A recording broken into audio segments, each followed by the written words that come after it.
नमस्कार भावांनो बहिणीनो. हवा तुम्हाला सांगते, आपलं तीळ गुळ घातलेलं तिळाचा फुट्टा, आणि ते माझ्या वाघाला ना ह्याची पोळी बनवायची, तिळाची पोळी बनवायची. इकडे इकडे इकडे बटाटा पुन्हा भरायचं इकडे. तिला नाही द्यायची शू मम्मीला, मीच खाणार आहे. हवा तिळाची पोळी बनवायची. हवा ह्याची ह्याची ह्याची पोळी, आणि ती ह्याच्यात शिव पुरण आहे माझ्या बाबासाठी. एका पोळीचं पुरण फुलतं. त्या दिवशी आम्ही खाल्ल्या पोळ्या आणि तुला नाही. हो ह्याची एक आणि ह्याची एक, हो त्यातच करायची. अशी छान लागती मांडी घालून बस. पहिली भाजली की मम्मी खाईन.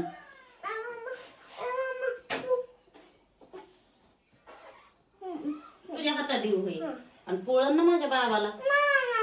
बर गार झाले दे ना पोळी पोळी. मला हे काय करायला लागले तुझ्यास? काय करू? तुझ्या हातात होय, सांड नाही मध्ये. तुझ्या हाताचा काय उपयोग आहे? तुला येतं का? बाहेर करावं लागती, बांगड्या भरावं लागते, साडी नेसावं लागते ती पोळी करण्यासाठी. तशीच करायची ना मग ही अशीच.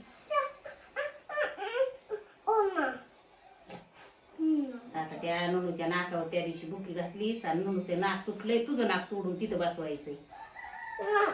तुझं तोडायचंय, नुनूच्या जागेवर बसवायचंय. नुनू सगळी पोरी दिसन, नाकच काळं दिसन. मग तो कमून हांडू होतो नुनूच्या नाकाला? मामा आहे का तिकडं? मामा आहे का? मामा मामा वाट बघतोय तुझी. मामा नुनूच्या नाकाला तो हाणलं म्हणून मामा म्हणला शिवचं नाक बसवायचंय. तू ह्याची खेळ, हा ह्याची कर तू. तू केवढा आहे? तू बी बारका आहे ना. ही शिव हा ही काही नाही काही करायच्या कामाचं हे.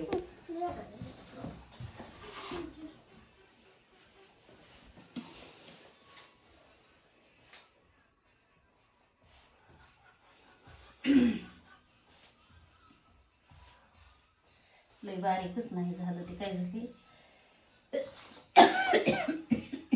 गुळ मोठा मोठा राहिलाय. ते मिक्सरचं भांडच बरोबर नाही. ताज्या भारी पोळ्या येतात का नाही? काय मोठं मोठं मोठं मोठं घातले कुठं कुठं. गोळाची खडी आली बघ लाईट. दारी लावली बाई. मला लग्नाला जायचंय आज. बायात गेले. कुठली गेली थोडी आवर ना, जा ना तुम्ही. चालू आहे. दारी लावली तिकडं. शेळ्याला बाटूक आणून ठेवलंय. शेळ्याला बाटूक चारायचं, कोंबड्यात खायला टाकायचं, सगळं मध्ये घालायचं आणि मग जायचं.